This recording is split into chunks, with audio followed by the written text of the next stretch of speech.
James, we're back. Another episode of ADSN being filmed out of the studios in Los Angeles. We've got a long rundown to get to today. Ton of great topics. Let's start with your favorite topic, Snap. Snap. Great topic. They are going to offer creator subscriptions. I think it's great. Basically, it's like Patreon, or you could argue maybe it's like OnlyFans. I'm not sure, but no, it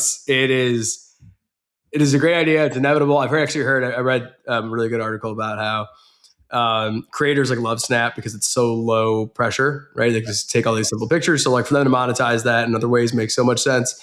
I do think whenever I hear about creators of Snap, I'm sure people are so tired of me talking about this, but like, I just think about like 2016 Snap when DJ Khaled was on it and like The Rock, and like it was TikTok and Reels before, and just like what could have been if we could have leaned into it. But I think it's awesome. I'm excited that Snap did it. Yeah. And from a stockholder's perspective, another area of monetization. So I'm excited about that. Let's just find ways to make more money here.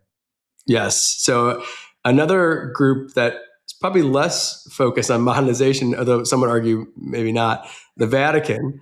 We're not in religious positions here, but no, it does raise a lot of money.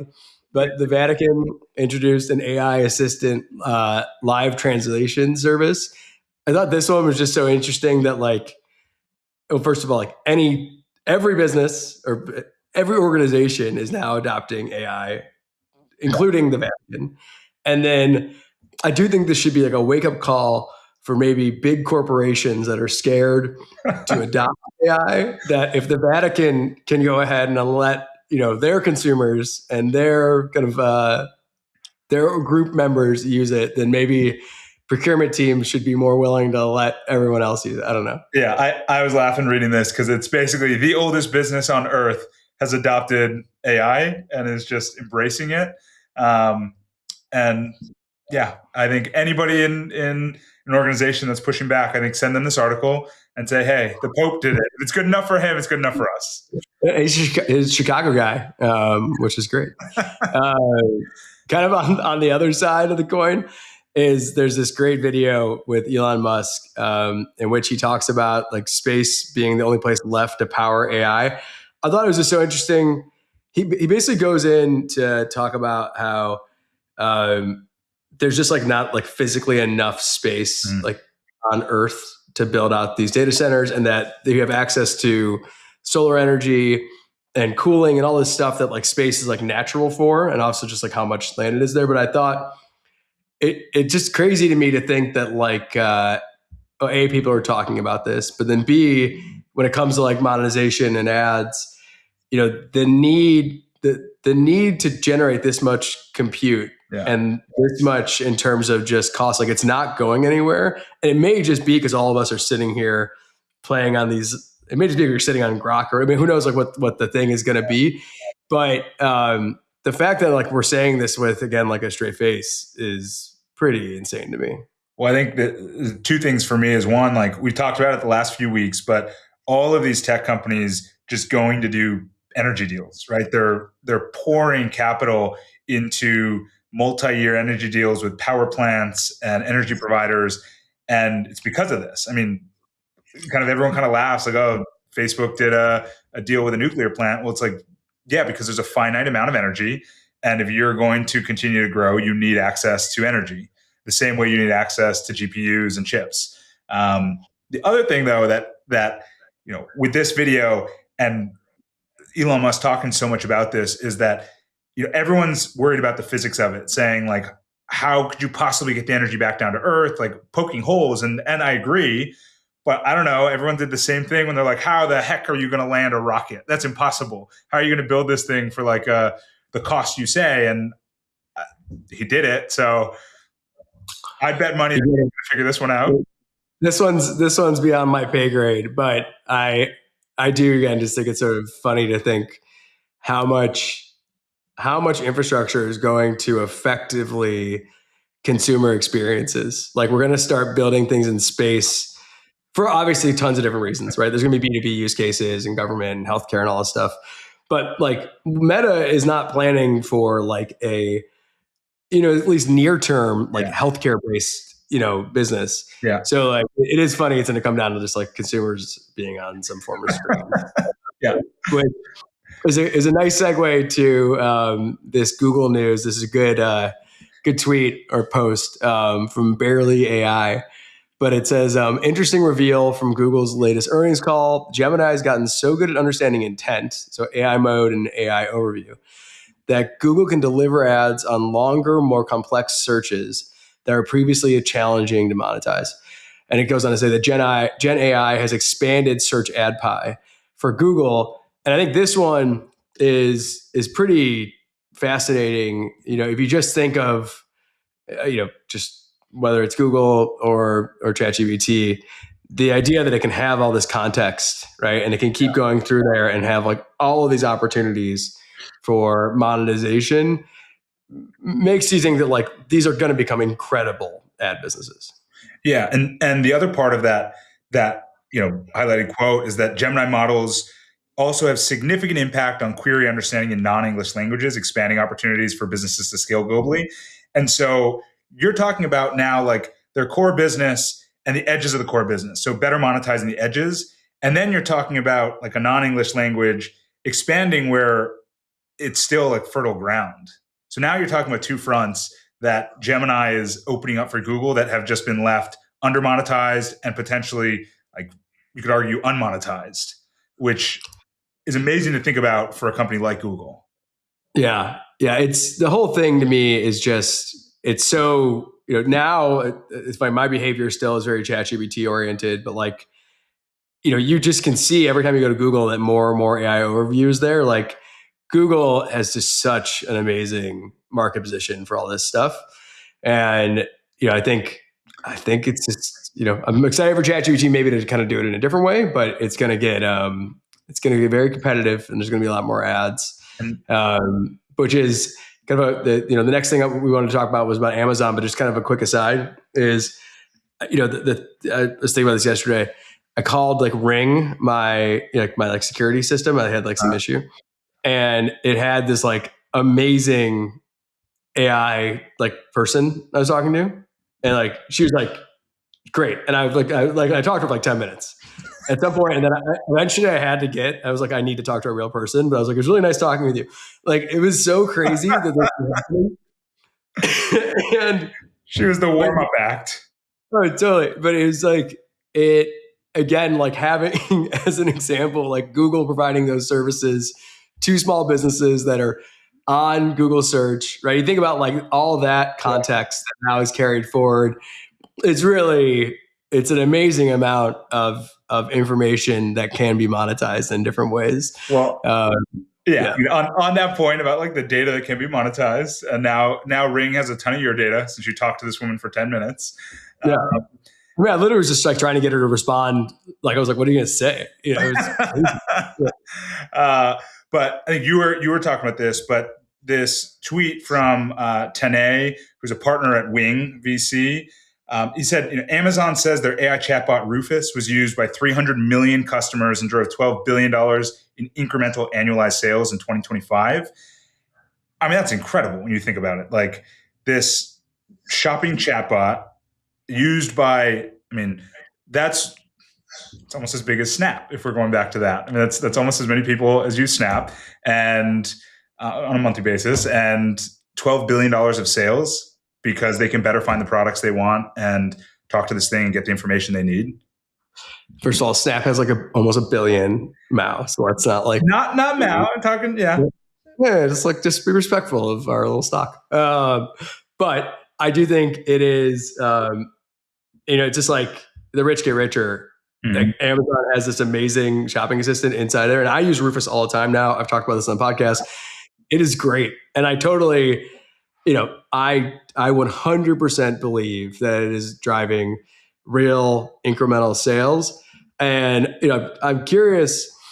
I guess Amazon's got to try to buy one of these things. Like it'd be so much more straightforward now if Amazon had like a generalized AI assistant that then obviously could like move into this. Like then, you imagine like what, let's use Snap actually. It's not a bad example, but let's use ChatGPT.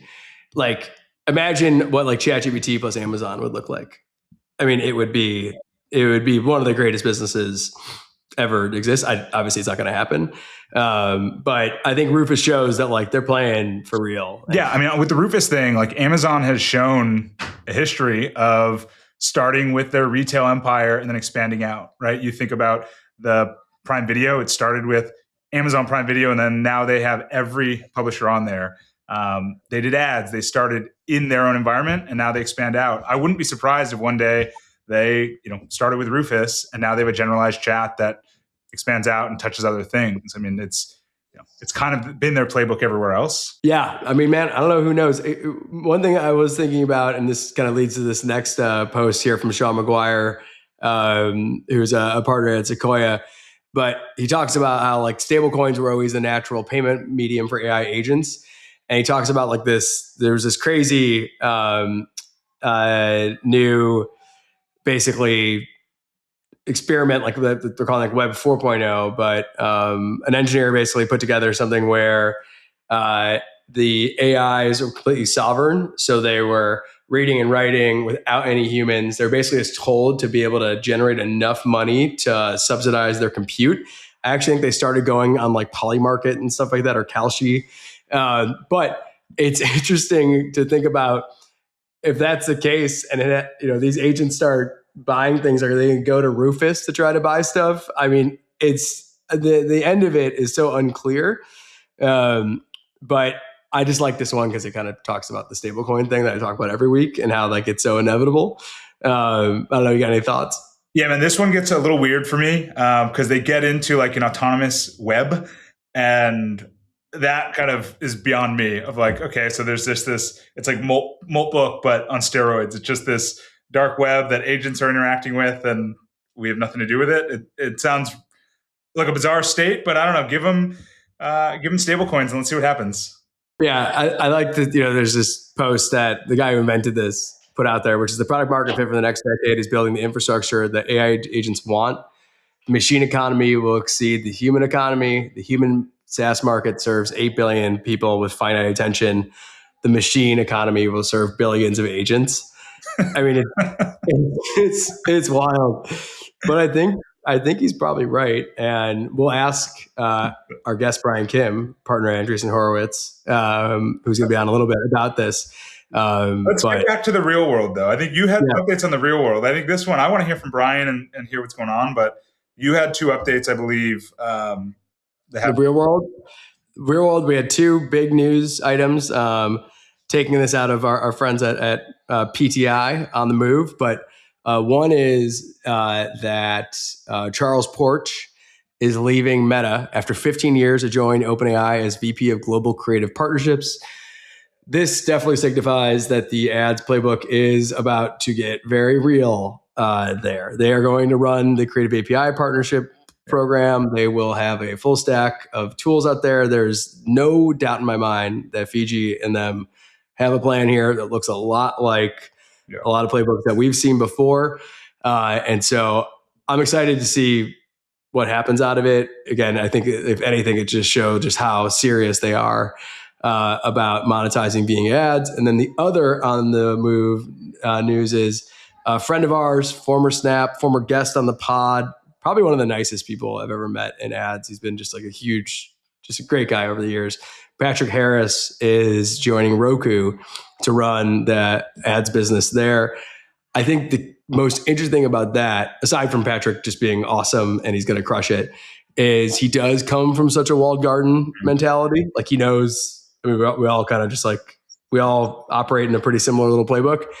And I'm curious to see how much he brings there. Roku's been like very open in many ways, but they have ad manager. So that one, I'm just excited to see what Patrick does. But Roku got like the best person ever for that job. So I'm pumped to see that. Congrats, Patrick. We got to get you on this pod to talk about what you're doing there. There's our RFP, true RFP. There you go. That's for yes. Patrick. All right, primary post. What do you have? All right. So this week I've got one from Business Insider. The headline is sales reps at AI startup 11 Labs have to bring in 20 times their base salary or they're out, says their VP. And this one to me was so interesting because anyone in SaaS over the last decade, kind of the magic number is like there should be $1 million of revenue per employee.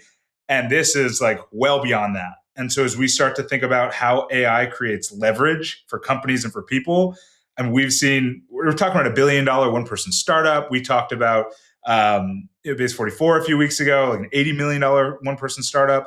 Like this is creating leverage we've never seen before. And 11 Labs is making it a reality, 20 times salary.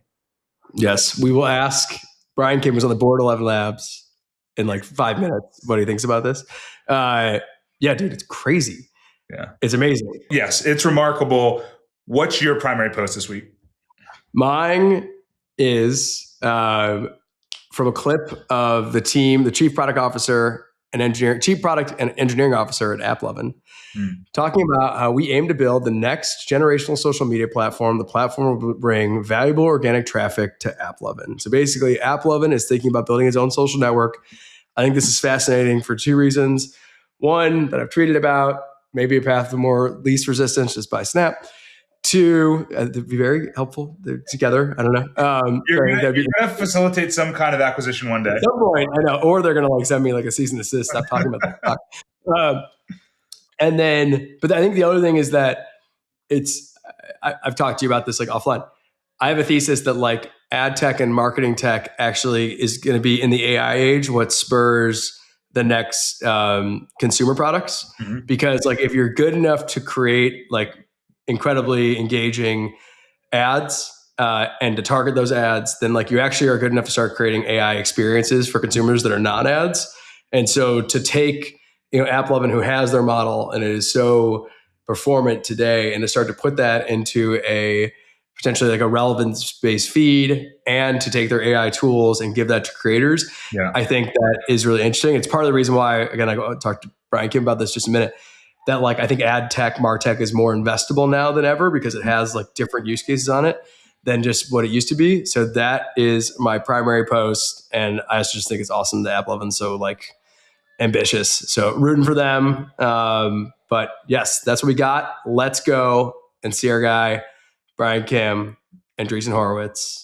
Let's do it. All right. We have a very special guest today, Bryan Kim, partner at Andreessen Horowitz, another fellow Snapchat alumni who probably has one of the most impressive sort of AI native portfolios in all of venture right now, and who, much to our surprise, and I think we were very excited about, posted last week that basically ad tech is now investable. So very excited to have you here, man. Appreciate you taking the time. Good to be here. Good to be reunited with the Snap gang. Always good to be amongst friends. Well, appreciate it, man. Well, yeah, I mean, maybe just first place to start, for people who haven't read what you put out on X and LinkedIn, it's titled, of course, they're putting ads in AI.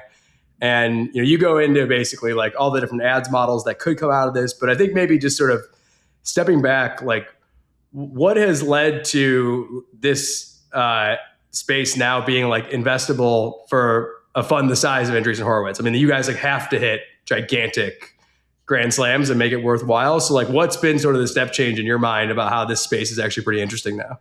Yeah, that's interesting. I think I thought it from like, sound like a VC, but like a first principle, right? Like it's just like, okay. You are a VC now. Yeah, exactly.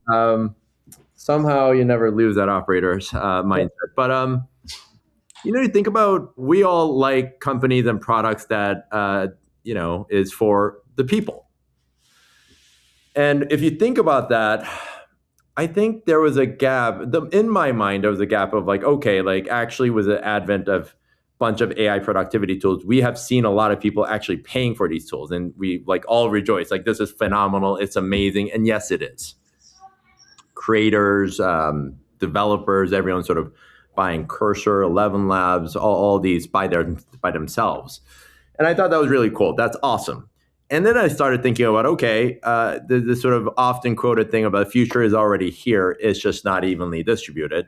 And I think about, like it should be evenly distributed. Are people actually using this thing, like this amazing miracle thing called AI? And I sort of looked into the numbers, and turns out that they are, obviously. Like ChatGPT is like the leader in that, where 800 million wow are using it. Fantastic. And of course, when you actually have that scale, we all know this, like the subscription conversion rate holds true, right? It's like somewhere between 1% to 5%. There's some outliers, but like that's who pays. And you can make money off of it, but it sort of scales with the inference, and people who pay you for it, it's likely to actually also abuse it. So therefore have a higher marginal cost curve for serve them, because there's an inference cost. So thinking through, okay, like this model is difficult to build. Like Sarah Fryer at OpenAI came out and said, look, like we're scaling our revenue as we scale costs. I'm like, yeah, that's called, consistent gross margin business. But we like, at a16z, we like products that have a softer margin, right? Like, and softer margin is there because the ability to actually make revenue at a lower marginal cost or higher marginal sort of, higher marginal margin, that sounds stupid, is strong. And I sort of thought about like ads is like one of the only ways to do that, because where does the money come from is what I thought. The money can come from investors, VCs, through subsidy in a way to like actually get the product into people's hands. It could come from users. They can pay you directly, whether it's one-off, whether it's for token, whether it's for credit, whether it's subscription. And that certainly have been working. The last one that I thought was like, you know what? Other people can pay for it. Who's the other people? And why would they pay for it? It's the eyeballs, the attention is the usage, right? Like there's an economic value in other people paying for it. And so the origin of the article is because I thought it was obvious that as AI reached more and more people, one of the most time-tested monetization tool, which is have other people's pay via ads, is going to come back. And of course, it's OpenAI who has the greatest user base to actually say, actually, ads will be a good idea. Of course. If you don't have larger consumer user base and you have highly devoted, small, developer group who are using your product, they're all paying for it, do that. That's fantastic. Go, turn down an enterprise contract, what have you. But if you're for the mass, you do need a revenue scale that actually helps you serve the mass. And to me, the money to do that comes from other people in a form of ads. So that's why I titled the thing of course they're putting ads into the AI, because of course AI is now, is flowing into everything that we use. Yeah, I mean, I think when I saw it, I think I immediately snapped you and I texted Daniel. I was like, the VCs are like, they're finally coming for this space, because from my perspective, you look at like how our time is being so much more fragmented because of AI. Like the way I spend my time today is so much more dynamic than how I did 2 years ago. Yeah. And it was primarily Meta and Google properties. And so you see that and you're like, oh, this is kind of back to the future. Like we're going back to the early days of web where like I could move to all these experiences, and that like fragmentation to me represents an opportunity for an ads business to actually work. Yeah. Whereas like the previous, like the walled garden era was great for ads businesses, shitty for ad tech. And yeah, I think the way you laid it out was just like, yeah, there's an opportunity here for like true ads businesses to come out of the fold. Have you seen, since putting that out, has there been like an influx of ads businesses hitting you up? Yeah, we've been seeing a lot of companies building in the space. And, I think the danger is a wrong word, but the difficulty is trying not to learn the wrong lessons from looking at the V1 of ad tech, right? Like, well, like clearly Outlovin worked and clearly this worked. And what is the analog of that into the world of AI? That's a smart question, but I also am cautious about learning the wrong lessons because the product surface and the ad intent may be pretty different. The way I think about it is like, Instagram, Snap, TikTok, it's like eyeballs and time spent. And we, obviously built this amazing sort of story product where you can slide in vertical viewed video ads in it, and like it all works, and that you can price it as such, and that's great. AI is being used a little differently, right? It is much less of a lean back experience, much more participatory, largely on a tech surface. And you and I both know tech surface tends to be harder to monetize unless it's, search. So is it more akin to search? And the answer is maybe, probably. It's also very high intent. So I'll give you an example today alone. Like, apparently United changed their mileage earning thing. I'm United customer. I'm like, oh fuck, I'm being like actually penalized for this. Yeah. I immediately spun up Claude and be like, all right, go read United's new policy. Tell me what I need to do. Yeah. And like, you should get one of these cards. I'm like, well, is it going to do anything to me? And it just like gives pros and cons. Verdict, you should do it. I'm like, cool. All right. And I just did it. It could have geared me into any other way, but I sort of listened to it because I trusted it. So what does it mean to have a trusted coworker, co-pilot, minion, whatever you want to call it, of your life that tells you, hey, like, almost trusted golem, right? Master, you should go that way. I'm like, oh, cool. Like, I should go that way. Yeah. I think, one thing I'm thinking about a lot is just like, if you think of the experience of, I guess, like this pre-AI phase of me like sitting in Instagram and scrolling, like, ironically, it was AI to human, right? Like the ads I was seeing was being dictated by AI. We didn't like think about that anymore.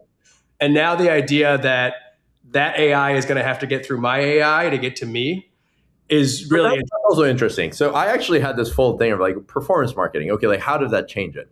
Well, many people in Silicon Valley are like, well, agents are going to actually do it, so you don't have to worry about it. And let's actually build an adtech ad network, for the agents. I'm like, cool. I think that makes sense. But also, what does that mean?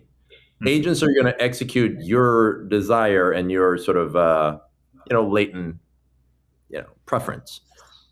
How is that set? Does that mean Super Bowl ads get even more expensive because even more important now to actually, the principal's, preference so that the agent knows it? Because once that's set, agent's going to just go do that. So therefore, there's actually a very useful product to be built at that brand awareness layer of influence at principal level. Yeah. And then the other version of like, okay, now agents are running around. What should we do? Well, it is that inversion of that marketing funnel. Now all of a sudden, awareness and intent become where all the dollars should flow in this scenario. And performance is kind of there. Yeah. The one thing that your article made me think this, and I'm curious to get your take on it, but it kind of makes you realize that like if this happens, then like the whole stack gets kind of rewritten. So like obviously the payment stuff is moving to stable coins, that one and wallets. That one feels like agents aren't spinning up Visa cards. I feel like that one's going to happen. But then, talking about disclosure, like right now, influencers have to disclose when it's paid marketing to us. But then like how like are agents going to have to disclose to other agents that they are actually being paid to make this argument? Like there's all these just like weird little things in the human world that we've dictated are required when it comes to advertising. And I have no idea if it will happen in sort of this AI world. That's why I think it's so hard to draw like the lesson from the past to say, oh, like agents are now going to carry a banner that like I have commercial intent. I'm like, okay, maybe. Is that, what is that? Is that a tag? Like should be an ad tech that actually tags these agents? Like how should we think about it? What is the new paradigm of ads? And I think we're very, very early, which makes it very exciting.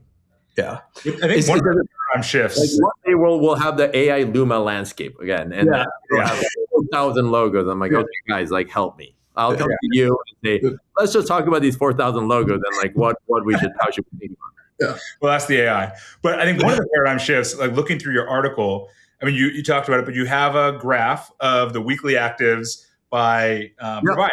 Right, and it's heavily on OpenAI and Gemini today. And in the V1 of ads, it was DAO, it was weekly active, it was monthly active. That's where value accrued.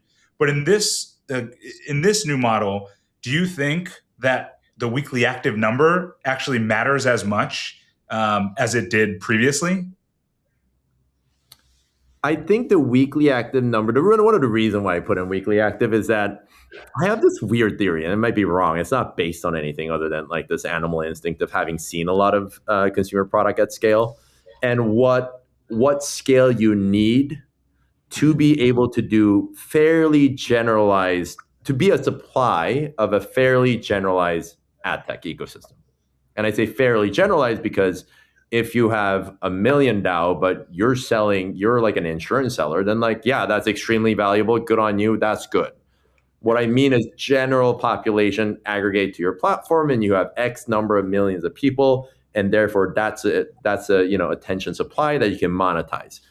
I came to the theory that you kind of need probably 10 million DAO to be able to do that.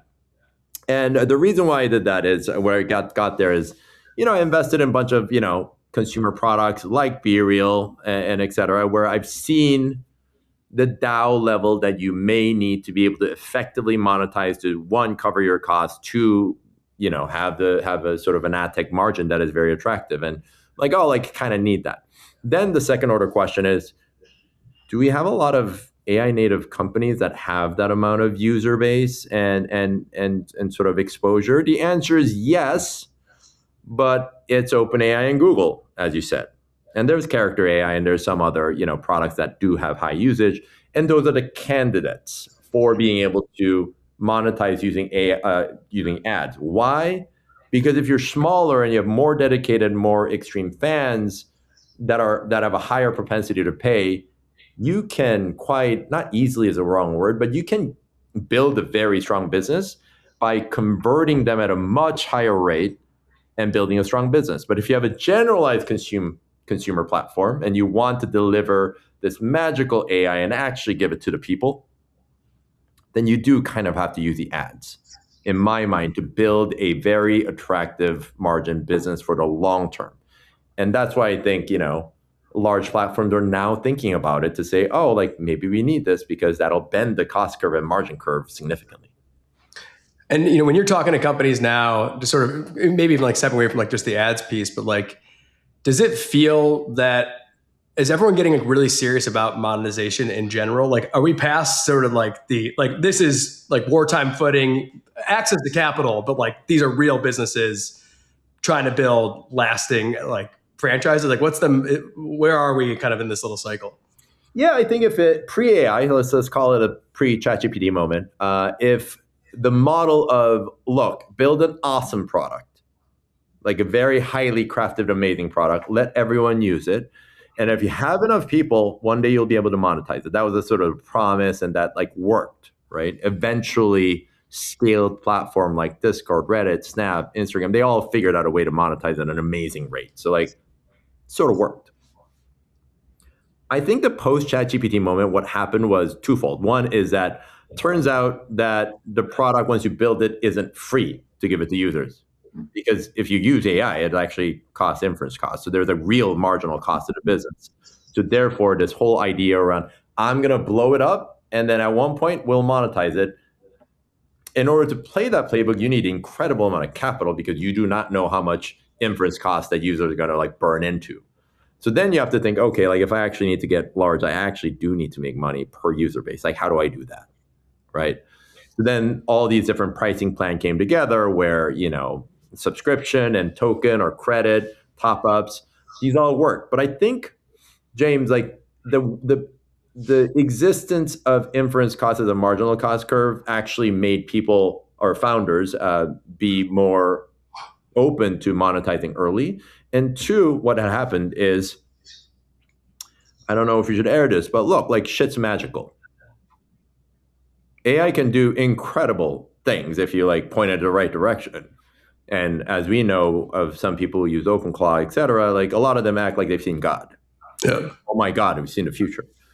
And I am 100% sure that a lot of them have.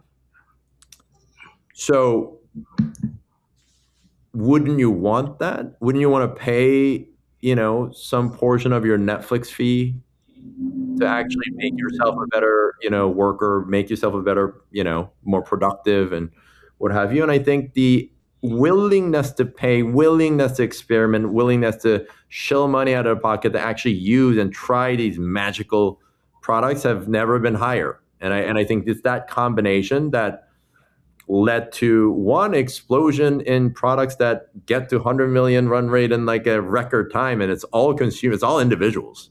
Yeah. Right? Like Cursor got there, like 11 Labs got there, and Lovable got there. All these, like Perplexity got there, all these companies that are literally asking individuals to say, you should pay. They're paying in a way that it got to hundreds of millions of run rate in record time. And it's not coming from elsewhere. They're not eating into some other existing budget. It's net new dollars just appearing because the tools are so, again, magical. So it's exciting. The like the saying, it's like the worst it's ever going to be, like everyone always talks about, with like based on like that you get to peek around and look at the future. Like you're in these 11 labs meetings. Like how wild is shit going to get over the next year? It's interesting. The bleeding edge is extremely wild. And frankly, like I spend all day trying to wrap my head around what the hell is going on too. I get to be surrounded by amazing colleagues and like benefit from their distilled, wisdom so that my learning pace is faster. But I'm racking my head. What I do think though, is this bleeding edge is probably, and this might be like, don't quote me, it's like a random estimate, is probably, OpenClaw of the world that people are about going buying Mac minis and running these things. They're probably 0.01% of the world that's trying to do that. And because bleeding edge is so far, I think we're getting all these like doomerism. Matt Schumer wrote this article like something is happening, which is, if I were to translate it, it's like, we're kind of screwed. And, I need you to know that you're screwed so that we're prepared. Like that's sort of the summary of that article in my mind. My version of that is like, let's stop doing that, because the actually more likely future is that we are now going to see a classes of entrepreneurs who see that the bleeding edge is way out there, used by 0.01% of people today, and want to translate that into not even 10%, just call it 1% of people, right? Like 10x, 100x, the acceptable sort of people using this tech. And there will be incredible amount of alpha and incredible amount of value to be generated there. So therefore, yes, they're bleeding edge. Yes, a lot of things are going to change.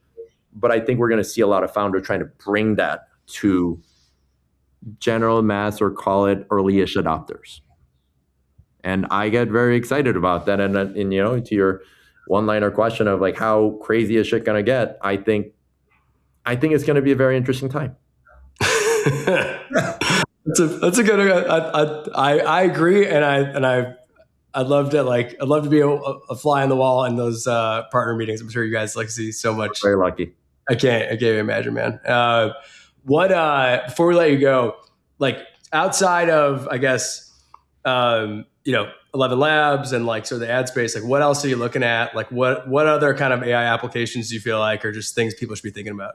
Yeah, like that's exactly sort of like similar to how I'm thinking about now, where like Claude Cowork, OpenAI's like all the computer use products, OpenClaw, Molebook, these are all magical. It's crazy.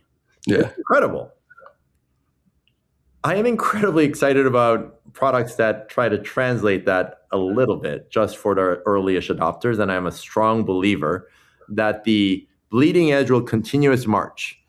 And I would love to see, and very excited about people who see that, technical founders who see that and wants to translate into 10x, 100x, 1000x more sort of early-ish adopters that I think you don't even need to translate the full capabilities of these models. Pick three things they can do really well and like serve it in a way that everyday people can use. And I get very excited about that.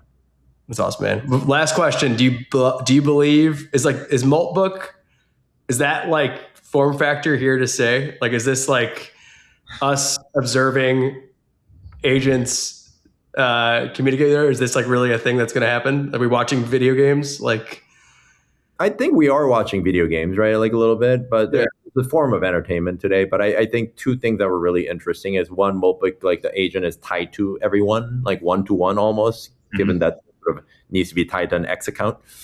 I think that's interesting because it gives like some limitation of like how many of these things can be created. And two, I think what was interesting is the heartbeat feature, which actually just enables as like a prompt to the agent to actually do action, which I thought was like, oh, that's like a really interesting humanistic way of like how agents should act.